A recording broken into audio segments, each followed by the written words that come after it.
the Medici. Giovanni della Bande Nere.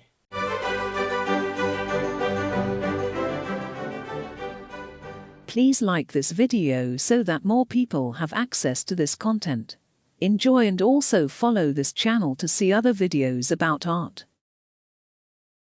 Giovanni della Bande Nere, born 1498, died 1526. The life of Giovanni della Bande Nere, the only soldier of the Medici family, comes like a refreshing wind from another sphere in the midst of all the diplomacy, craft, and ignoble scheming of the times of Leo X, Clement VII, Francis I, and Charles V, which is the period in which his short life was passed.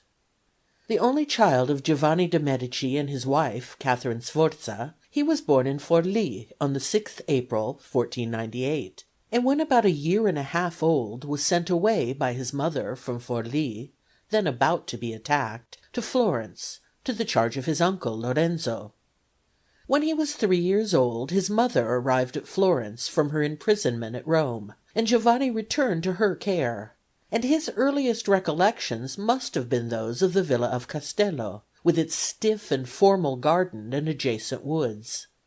When about 8 years old he was sent by his mother to the convent of the Annalena, where he was kept in hiding disguised as a girl, like another Achilles. After about a year he returned to his mother's care, living with her at the Villa of Castello, and being entirely trained by her. As a boy he cared for nothing but riding, swimming, and manly exercises, and was difficult to manage, being fiery and headstrong, though he showed an affectionate and generous nature. He was the joy of his mother's heart, as she saw in him one such as her own ancestors had been, and she was never tired of expatiating on his manly spirit and his love of arms, horses, and military exercises. At the same time, she knew that strength and valor alone would not enable him to achieve success in that military career for which, almost from his very cradle, he showed such a strong inclination. And from the time he was 9 years old, she sought everywhere for the best tutors for him, being determined to make him a man fitted to command armies and rule a state. His mother, however, died when he was still only 11 years old, and in accordance with her will Jacopo Salviati became his guardian, and under the care of Salviati and his wife Lucrezia, Giovanni remained until he was 17. The charge was not an easy one, for even as quite a little boy he would never obey anyone but his mother, so that when she died there was no one who could control him. But in time Lucrezia gained great influence over him, and he always held her in much respect. The Salviati lived in a palace in the Corso, in Florence, notable as being that in which had lived, in the 13th century, Folco Portinari, the father of Dante's Beatrice, and which the Salviati, when it became theirs, had restored. Here Giovanni grew up, taking warmly to all things which would fit him for a military career, but averse to books, except such as might assist that object. Pope Alexander VI had been succeeded by Pope Julius II, and under his auspices, when Giovanni was 14, the elder branch of the Medici returned to Florence. Giovanni watched their entry into the city, and writes that it was a fine sight. The government of Florence thereupon passed into the hands of Giuliano, Duke de Nemours, Lucrezia Salviati's brother, and a few months later, on the death of Julius II, her other brother Giovanni became Pope Leo X. This changed considerably the position of the Salviati, and henceforth the young son of Catherine Sforza looked forward to obtaining his much desired military career through Lucrezia Salviati's influence with her brother the Pope. In 1515, when Giovanni was 17, Leo X sent for him to Rome, where Giovanni speedily distinguished himself by numerous quarrels and equally numerous deeds of bravery. One of these latter is depicted on the wall of the Sala di Giovanni della Bande Nere in the Palazzo Vecchio, showing him, when a band of the Orsini tried to take him prisoner, forcing his way through them with only 10 soldiers. During this time we find Lucrezia Salviati writing to him as a mother to her son, and giving him much good advice.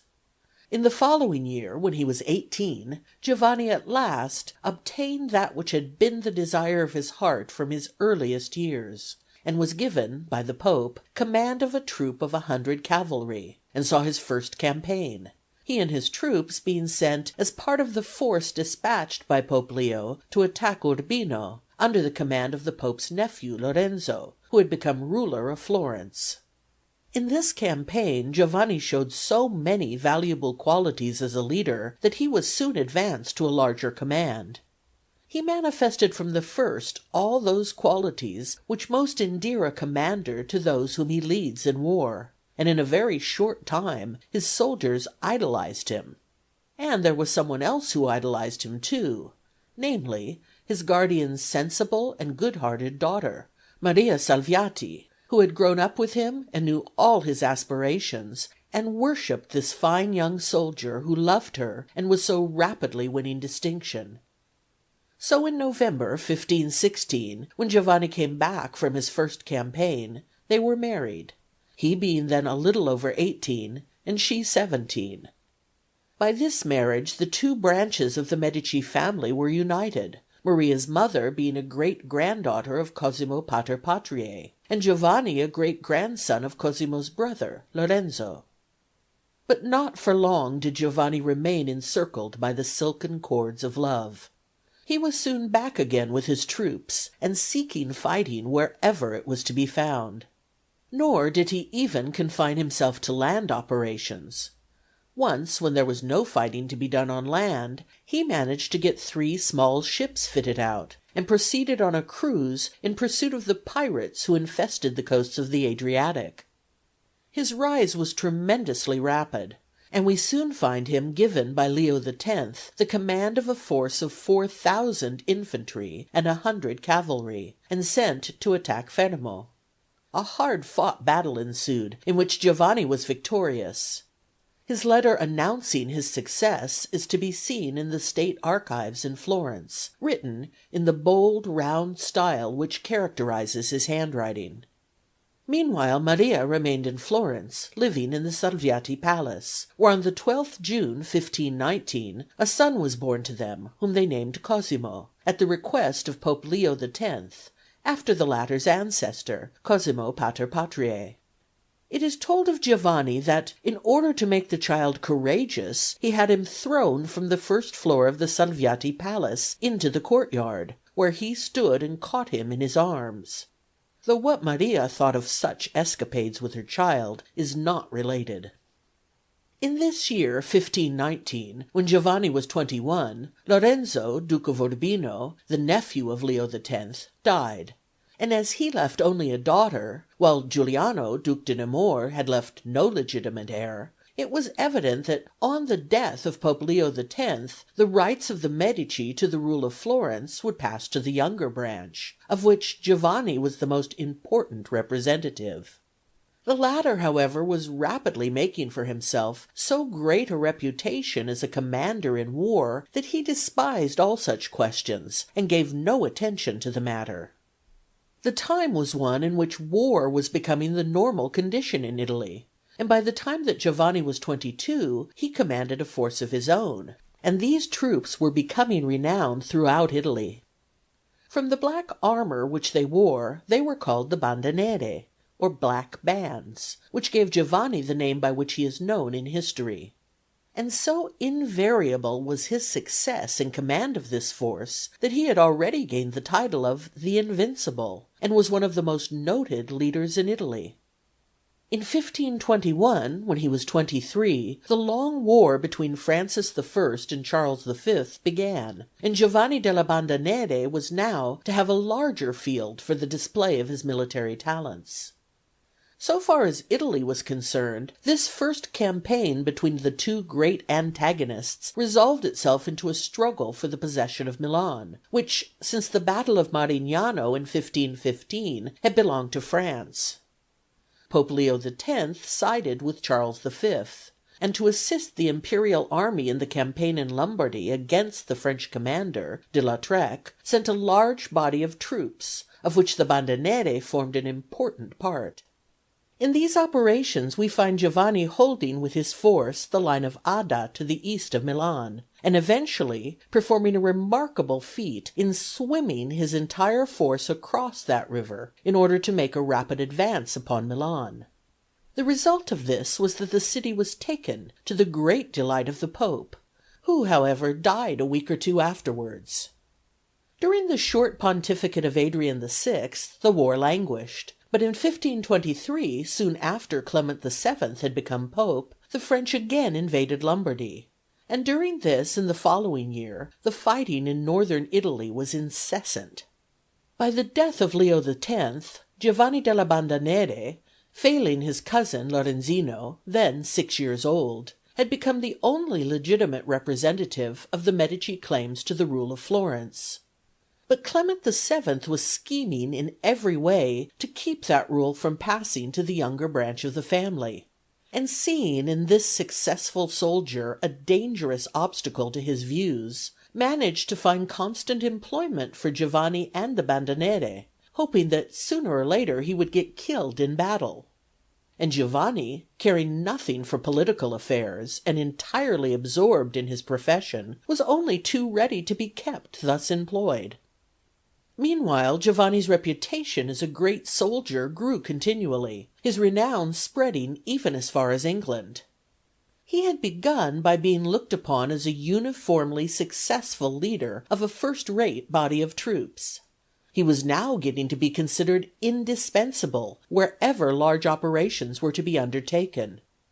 His poor young wife Maria saw little of him, and was forever imploring him to come home and attend to his family affairs, for she had thoroughly fathomed Pope Clement's design, and in a letter to her husband in 1523 shows how bitterly she felt this crafty plan of the Pope's, and the certainty that sooner or later Giovanni's life would be sacrificed. But Giovanni was not to be got away from the stirring life of the camp and the great game of war. For a little time, however, during a pause in the military operations, he was persuaded to retire to Reggio, where Maria was delighted to get him to herself for a few months, and induce him to lead a quiet life, occupying himself with field sports. It was probably at this time that Titian's portrait of him was painted. At Reggio, attracted by his fame, there gathered round him quite a small court of notable men. Among these was Pietro Aretino, a man more in his element in the baneful atmosphere of the court of Charles V than in the wholesomer air of camps, but between whom and Giovanni della Bande Nere a strong friendship soon grew up. But this time of rest at Reggio did not last long, and Giovanni was soon again in the field. Shortly afterwards, Maria writes to him still more strongly than before, pointing out Pope Clement's artifices, and how he was arranging to attack Ancona, and sending Giovanni in command of the expedition solely with the object of keeping him continually employed, and in the hope that he would eventually be killed in battle. But poor Maria's tender exhortations fell on deaf ears. Early in 1525, Francis I made his great invasion of Lombardy, and Giovanni della Bande Nere, in command of the contingent furnished by the Pope, joined the French king before Pavia to take part in the siege. 10 days before the battle of 24th February, Giovanni, while reconnoitering the enemy, was severely wounded by a round shot and his leg broken, and was carried to Piacenza. Then ensued the great battle, and the destruction of the whole French army. Francis I always declared that if Giovanni della Bande Nere had been there he would not have lost the day, and the accounts of the battle tend to show that he was probably right. This disaster to the French arms put an end to the war for the time. Meanwhile, Giovanni was lying wounded at Piacenza, and his troops were in great destitution, owing to its being impossible to extract their pay from the Pope, who took advantage of their commander being hors de combat to withhold it. In this emergency Maria, as usual, proved herself a faithful and capable assistant to her husband. She writes beseeching him not again to attach himself to the Pope's cause, pointing out the duplicity with which Clement was treating him, and saying, "There will be no popes like those who are gone. Will you not cease to be at the beck and call of others, and come home and attend to your own concerns, now that there is time? Remember Papa Leo, and how suddenly he died," ending her letter with the prayer that God will keep Giovanni in safety. And then, having written thus, she went in person to Rome, and bravely assailed Pope Clement, demanding the pay of Giovanni's soldiers, and forced him to give her 6,000 ducats for them. But Maria did not get her Giovanni to come home and attend to his own concerns. Even before his wound was healed, he was again busy in preparations for the fresh campaign which was impending. He writes to Maria to buy fresh horses, arms, and equipment in Florence, to replace those lost in the recent operations, and for the new levies which he was raising. And she, though it strained his resources greatly, complied. And a few months later Giovanni was again at the head of his troops, and the tide of war once more sweeping over Lombardy. Francis I having regained his liberty, there was formed in 1526 the league between France, the Pope, Venice, and Florence against Charles V, and at such a time Giovanni della Bande Nere, Italy's foremost commander, could not be absent. His command now consisted of the whole of the infantry supplied by the Pope and Florence, together with a corps of about 1,000 cavalry, while the entire army of the allies was commanded by the Duke of Urbino. Various operations took place in which the Duke of Urbino was completely outgeneraled by the imperial commander, the Duke of Bourbon, and the allied army forced to retire. And then came the end, that end for which Clement had hoped, and which Maria had so long sorrowfully foreseen. On the bank of the Mincio, in the plain of Governolo, 8 miles from Mantua, there were in November 4 days severe fighting, and on the 4th day Giovanni was struck by a shot from the enemy's artillery in the leg previously wounded at Pavia. They carried him to Mantua, where, though an enemy, he was lodged by Federigo Gonzaga, Marquis of Mantua, in his own palace, and treated with every honor. Pietro Aretino was with him, and was directed to tell him that his leg must be amputated, a terrible operation in those days. They said he must be held by 10 men, but he declared that no one should hold him, and taking the candle, held it himself throughout the operation, which was performed with great ignorance and roughness, causing indescribable agony. And after all it was useless, for mortification set in a few hours afterwards.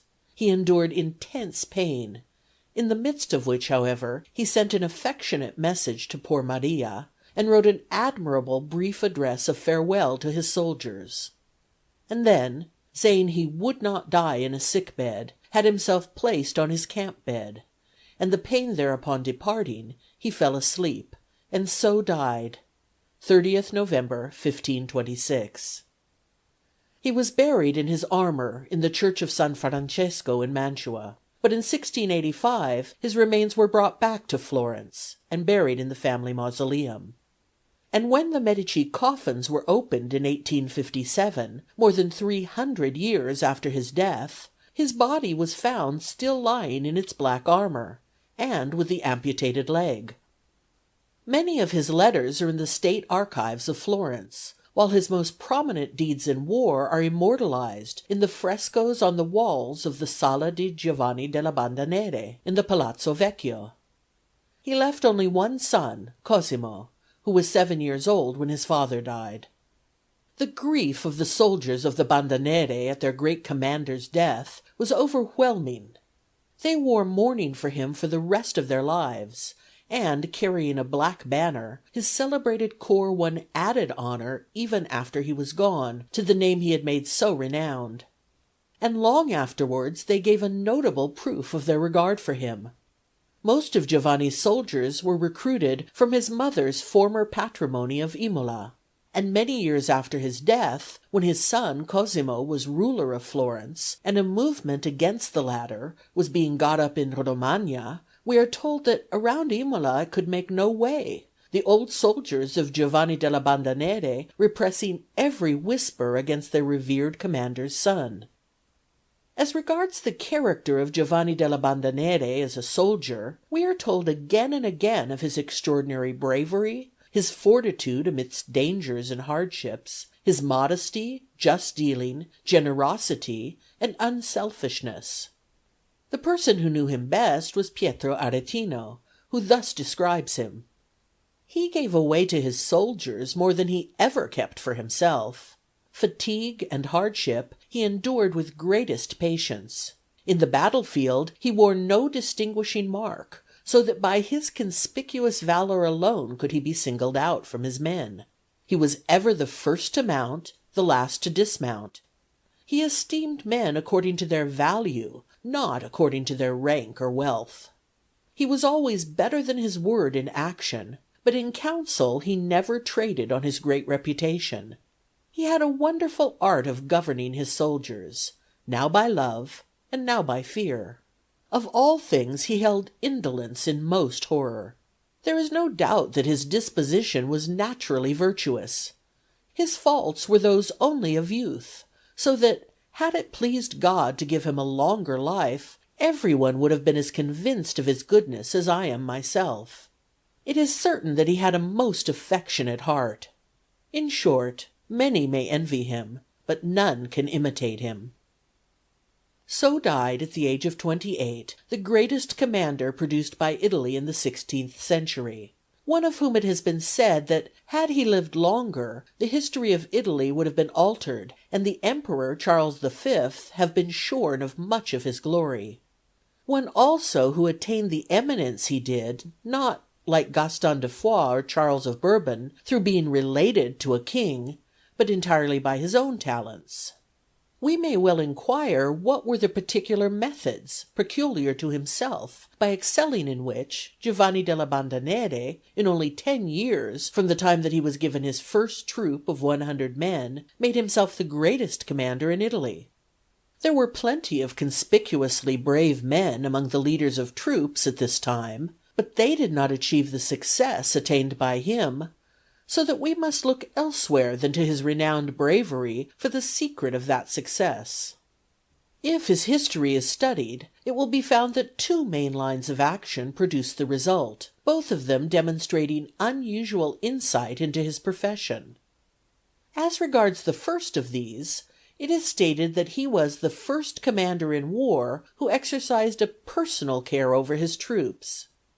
This new departure on his part had greater results than many, at all events at that time, would have supposed likely.